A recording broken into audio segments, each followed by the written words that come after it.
नमस्कार साथियों, आप सभी का स्वागत है आपके अपने चैनल शिक्षक सपोर्ट में। मित्रों, मैं आज आपको इस वीडियो में ये जानकारी जो देने जा रहा हूँ वो हमारी बहनों के लिए हैं। जो हमारी शिक्षिका बहनें हैं उनको हमेशा एक क्वेश्चन रहता है कि जो प्रसूति अवकाश है वो कितने दिनों का मिलता है, कैसे लिया जाता है और कौन सी संतान पे मिलता है, कितनी बार मिलता है। ये सभी क्वेश्चन हमारी जो बहनें हैं, शिक्षिका बहनें हैं, उनका रहता है। तो मित्रों, आज इस वीडियो में हम बात करने वाले हैं कि कितने दिनों का अवकाश मिलता है, किस प्रकार से मिलता है। इस वीडियो में सभी प्रकार की जानकारी मैं आपको दूंगा। तो आपसे निवेदन है कि आपने अभी तक चैनल को सब्सक्राइब नहीं किया है तो चैनल को सब्सक्राइब करें, वीडियो को लाइक करें और सभी को शेयर जरूर करें ताकि उन्हें इस बारे में जानकारी प्राप्त हो सके। तो आज इस वीडियो में हम बात करने वाले हैं जो है प्रसूति अवकाश है वो कितने दिन का अवकाश मिलता है, प्रसूति अवकाश सेवा में कितनी बार मिलता है, एक बार मिलता है, दो बार मिलता है, तीन बार मिलता है, वो सभी जानकारी मैं इस वीडियो में आपको देने वाला हूं। तो आइए देख लेते हैं मित्रों। इधर देखिए, पहला क्वेश्चन होता है प्रसूति अवकाश सेवा में कितनी बार मिलता है। तो इसमें देखिए, संपूर्ण सेवा काल में प्रसूति अवकाश 2 बार मिलता है। कितनी बार मिलता है? 2 बार अवकाश मिलता है। यदि पूर्व में कोई संतान जीवित नहीं होने पर तीसरी बार भी प्रसूति अवकाश देय होता है। इस सेवा नियम 103 में ये वर्णित है। मित्रों, किसी बहन की जो है पहली संतान हुई और वो एक्सपायर हो गई, जो भगवान का अगर उस पर केयर गुजरा और वो एक्सपायर हो जाती है तो उनको उसकी तीसरी संतान पर भी अवकाश मिलेगा। क्योंकि जाहिर सी बात है, उनकी पहली संतान एक्सपायर हो गई तो वैसे भी दूसरी संतान गिनी जाएगी। जो तीसरी संतान है वो भी दूसरी संतान में होगी क्योंकि जीवित संतानें यहाँ पे काउंट होती है। अब देखिए आप देखिए प्रसूति अवकाश किस आधार पर एवं कितने दिन का मिलता है, ये दूसरा क्वेश्चन होता है आपका। तो इसमें लिखा है, देखो, सेवा नियम 103 के अनुसार डॉक्टर के प्रमाण पत्र के आधार पर एक महिला कर्मिक को प्रसूति अवकाश 180 दिन का अवकाश दे होता है। ठीक है, सवेतनिक अवकाश मिलता है, मतलब वेतन भी मिलेगा। आदेश एफडी डेट 1/10/2008 के अनुसार। ठीक है, प्रसूति अवकाश कब से लिया जा सकता है? अगला क्वेश्चन आप लोगों का होता है कि प्रसूति अवकाश कब से लिया जा सकता है।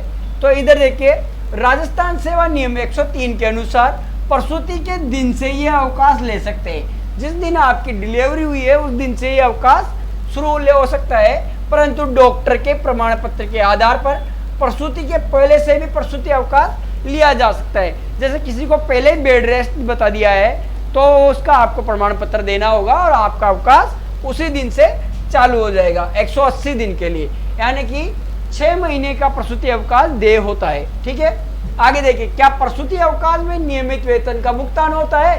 हाँ, प्रसूति अवकाश में कर्मी को नियमित वेतन का भुगतान किया जाता है। ये कौन से नियम है? 97 पृष्ठ में ये वर्णित है।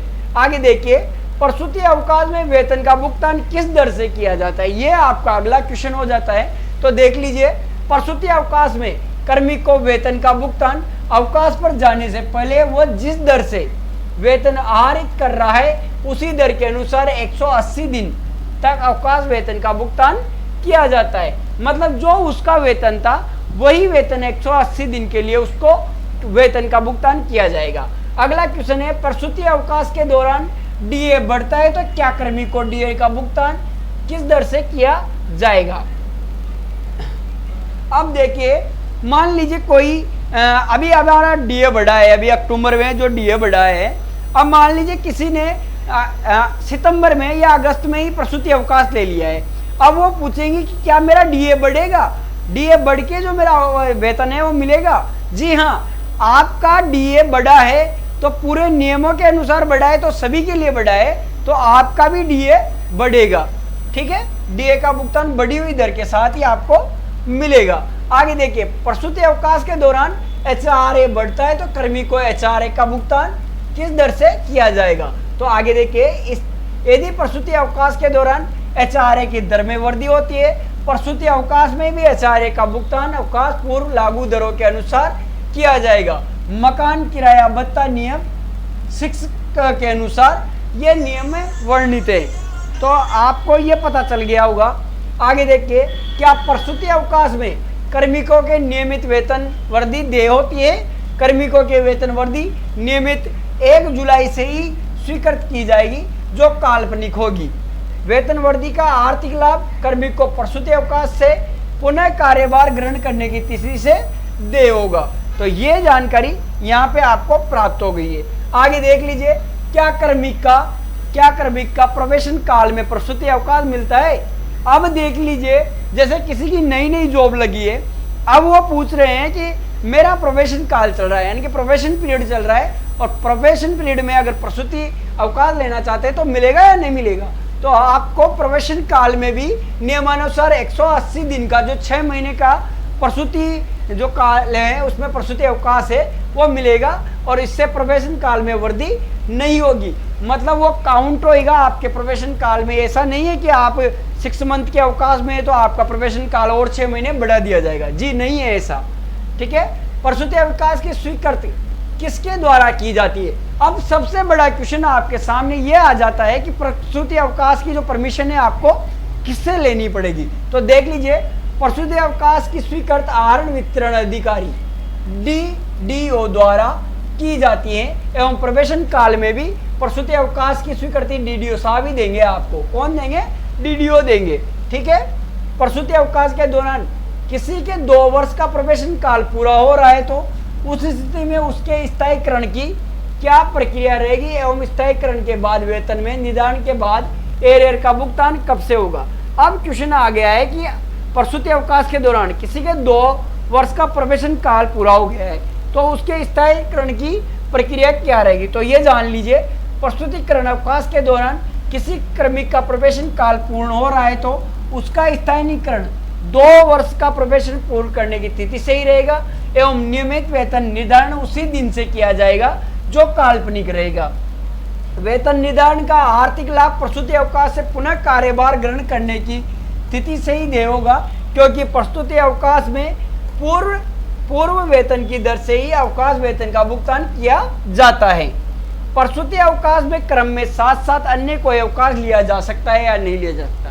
अब सबसे बड़ी बात यह आ गई कि आपका प्रसूति अवकाश चल रहा है, अब इसमें अन्य कोई अवकाश लिया जा सकता है या नहीं लिया जा सकता? तो लिख रहा है हाँ, प्रसूति अवकाश के क्रम में साथ साथ CL के अलावा अन्य किसी भी प्रकार का अवकाश लिया जा सकता है, परंतु यह ध्यान रखें आपकार अवकाश के दिनों की संख्या 180 दिन से अधिक होने पर अवकाश की स्वीकृति विभाग अध्यक्ष द्वारा की जाएगी।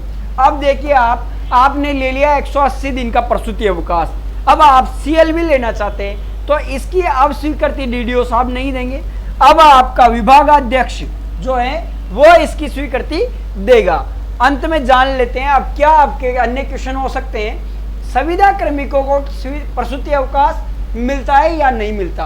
अब आपका जो संविदा कर्मी है उनके लिए आ गया है। देखिए, यदि संविदा महिला कार्मिक की नियुक्ति वित्त विभाग के आदेश वित्त विभाग के अनुमोदन के उपरांत हुई है तो ऐसे संविदा कार्मिकों को प्रसूति अवकाश मिलेगा।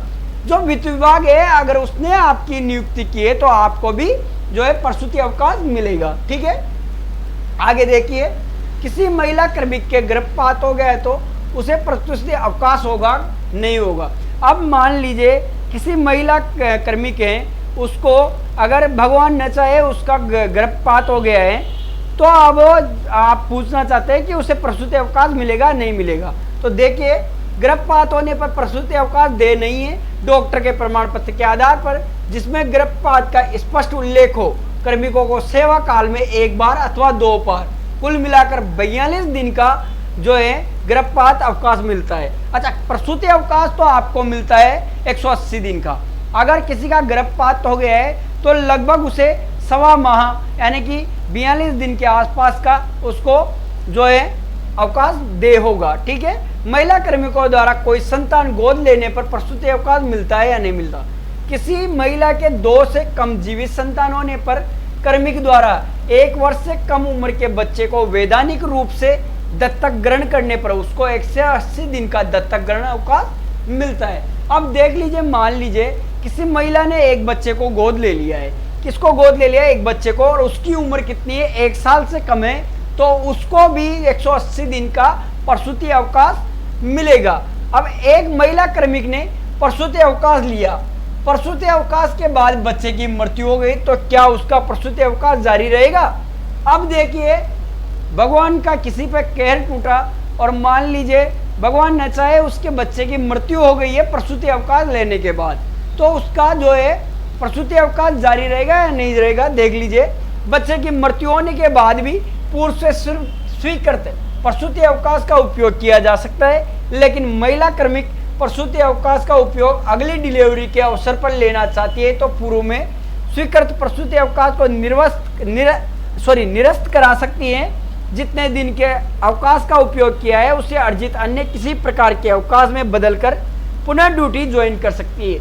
अब मान लीजिए अगर मान लीजिए बदकिस्मती से किसी के बच्चे की डेथ हो जाती है, अगर उसने प्रसूति अवकाश ले रखा है तो उस अवकाश को वो चाहे तो अगली डिलीवरी के लिए बचा कर रख सकती है, और यह जो अवकाश उन्होंने लिया था उस अवकाश को CL वगैरह में जोड़कर उसको यहाँ से कटवा सकती है और अन्य डिलीवरी के लिए वो उसे बचाकर रख सकती है। तो मित्रों, ये जानकारी मैंने आप लोगों को दी कि प्रसूति अवकाश जो है वो कितने दिन का मिल सकता है, क्या क्या कंडीशन है, किन किन को मिलेगा, जो है संविदा कर्मी है उनको मिलेगा या नहीं मिलेगा। ये सभी प्रकार के जो आपके क्वेश्चन थे उनका मैंने आपको यहाँ पे बताया कि किस प्रकार से आपको अवकाश मिल सकता है। इस जानकारी अगर आपको अच्छी लगी है जानकारी, तो मैं आपसे रिक्वेस्ट करता हूँ चैनल को जरूर सब्सक्राइब करें और वीडियो को हमारी बहनों तक जरूर पहुँचाएं ताकि उन्हें पता चल सके कि प्रसूति अवकाश कितने दिन का मिल सकता है, किस प्रकार से मिलता है, किनके द्वारा उसकी स्वीकृति जारी होती है। तो ये सभी जानकारी मैंने आपको दी। ऐसे ही नए नए वीडियो में आपके लिए लाता रहूँगा। आज के लिए इतना ही काफ़ी। धन्यवाद दोस्तों, धन्यवाद।